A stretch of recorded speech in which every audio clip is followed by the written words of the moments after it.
29 जुलाई से बिहार के शिक्षकों के ट्रांसफर का पोर्टल खुलने जा रहा है, लेकिन सबसे बड़ा सवाल, क्या इस बार शिक्षकों को सचमुच अपने घर के पास का कोई विद्यालय मिल जाएगा, या फिर कौन से शिक्षक 29 जुलाई से आवेदन कर पाएंगे? तो एडजस्टमेंट और रैशनलाइजेशन में शिक्षक को अपनी पसंद का विद्यालय मिलेगा या विभाग अपनी जरूरत के अनुसार उसे कहीं और भेज देगा? म्यूचुअल ट्रांसफर के लिए दूसरा शिक्षक कैसे खोजना होगा? और अगर आप जनरल ट्रांसफर चाहते हैं तो क्या आपको भी 29 जुलाई से ही आवेदन करना है? तो साथियों, इन चारों प्रक्रियाओं को लेकर शिक्षकों के बीच काफी भ्रम है।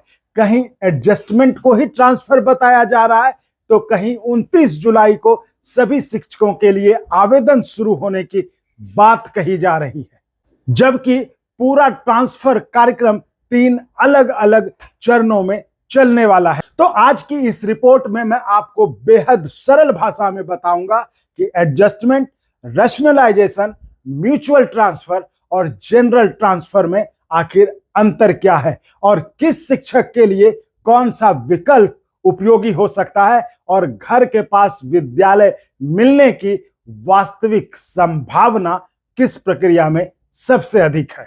नमस्कार, मैं चंदन कुमार और आप देख रहे हैं देश भर के कर्मचारियों की भरोसेमंद आवाज अंगवानी। तो साथियों, जैसा कि मैंने बताया कि इस वीडियो में मैं बात करूंगा जो ट्रांसफर के लिए पोर्टल खुल गया है उसके बारे में। तो साथियों, सबसे पहले खबर को ठीक तरीके से समझिए।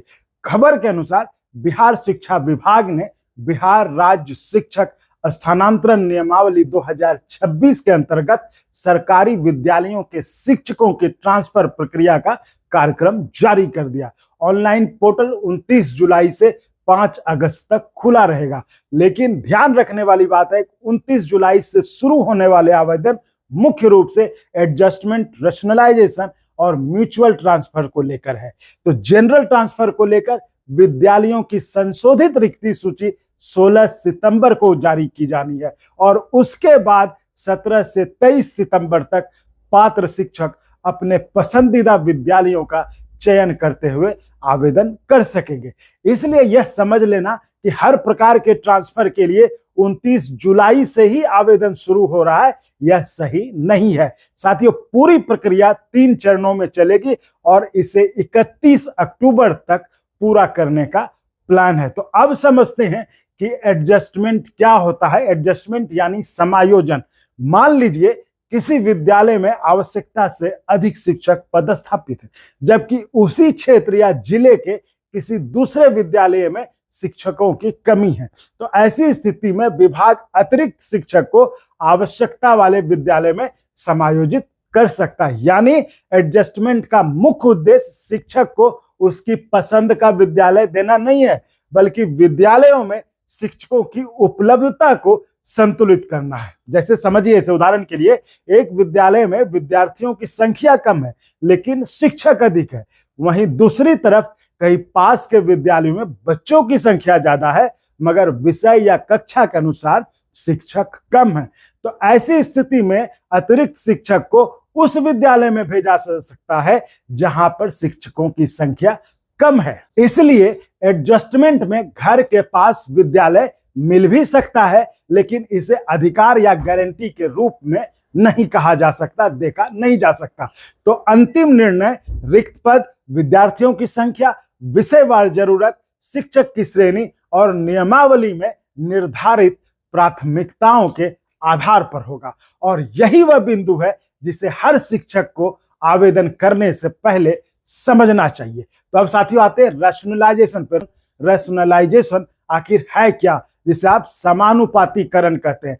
तो एडजस्टमेंट और रैशनलाइजेशन सुनने में तो लगभग एक जैसे लगते हैं, लेकिन रैशनलाइजेशन का दायरा थोड़ा बड़ा है। इसमें विभाग यह देखता है कि किसी विद्यालय में विद्यार्थियों की संख्या के अनुपात में कितने शिक्षक होने चाहिए। मान लीजिए किसी स्कूल में 100 विद्यार्थी हैं और वहां जरूरत से बहुत ज्यादा शिक्षक पोस्टेड हैं, तो वहीं दूसरे स्कूल में 400 विद्यार्थी हैं लेकिन शिक्षक कम हैं, तो शिक्षक विद्यार्थी अनुपात को संतुलित करने के लिए कुछ शिक्षकों को अधिक आवश्यकता वाले विद्यालय में भेजा जा सकता है।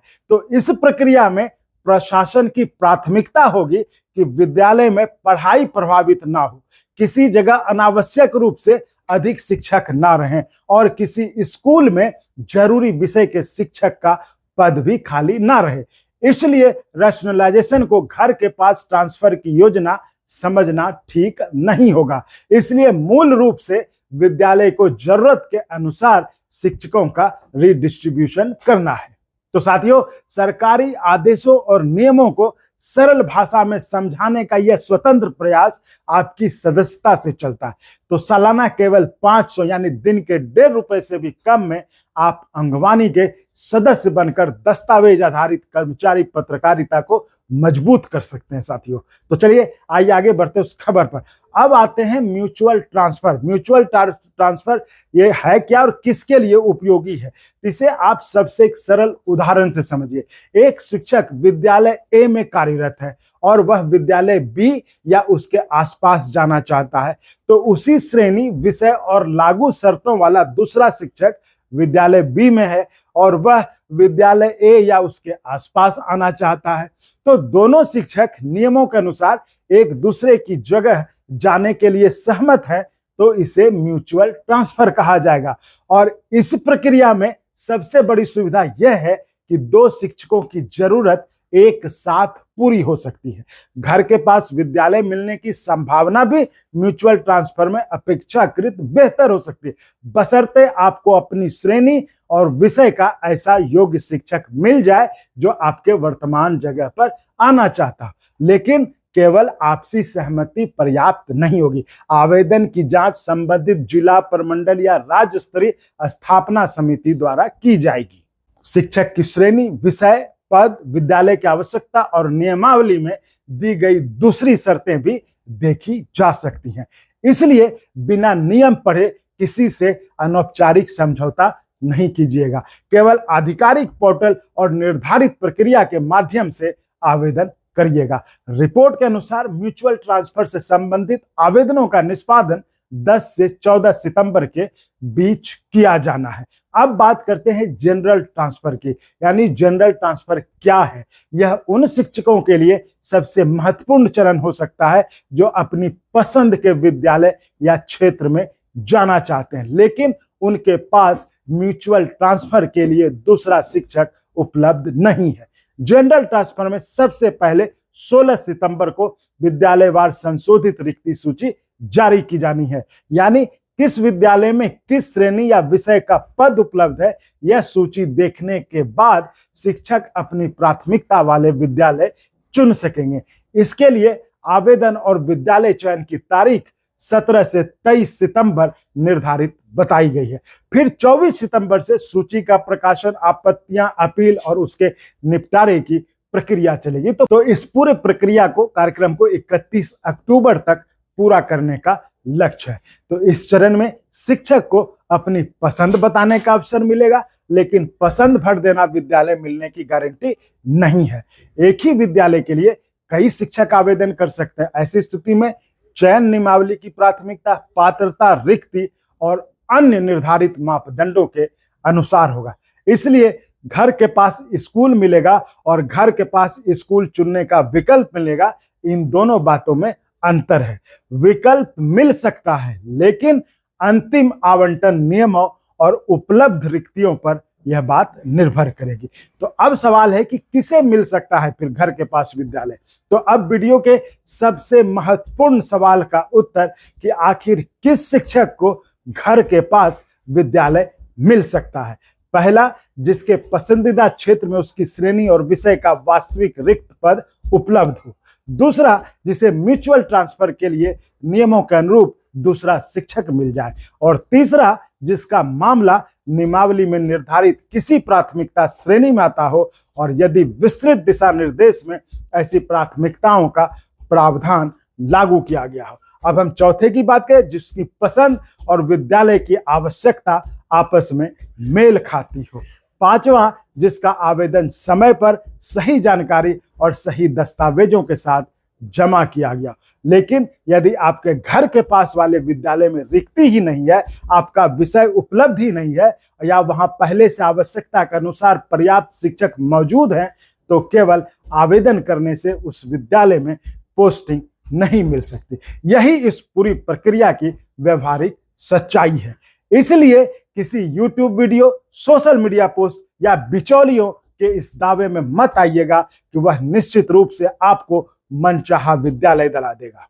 ऑनलाइन और पारदर्शी प्रक्रिया का अर्थ यही है कि निर्णय पोर्टल पर उपलब्ध तथ्य और नियमों के आधार पर होना चाहिए। तो साथियों, ऐसे में आवेदन से पहले आपको क्या तैयारी रखनी चाहिए? तो 29 जुलाई से पहले शिक्षक कुछ जरूरी तैयारियां कर लें। अपने ई शिक्षा कोर्स प्रोफाइल में नाम, कर्मचारी आईडी, वर्तमान विद्यालय, पद, विषय, जन्मतिथि, नियुक्ति श्रेणी और मोबाइल नंबर की जांच कर लें, वो सारी सब कुछ सही है या नहीं। अगर कोई जानकारी गलत है तो समय रहते संबंधित कार्यालय से संपर्क कर सुधार की प्रक्रिया शुरू करो। अपने सेवा से जुड़े तमाम दस्तावेज सही रखें। और अगर आप म्यूचुअल ट्रांसफर चाहते हैं तो सामने वाले शिक्षक की पात्रता विवरण आधिकारिक रिकॉर्ड से मिलान करके रेडी रखें। और आवेदन सबमिट करने से पहले हर प्रविष्टि को दोबारा जरूर करें।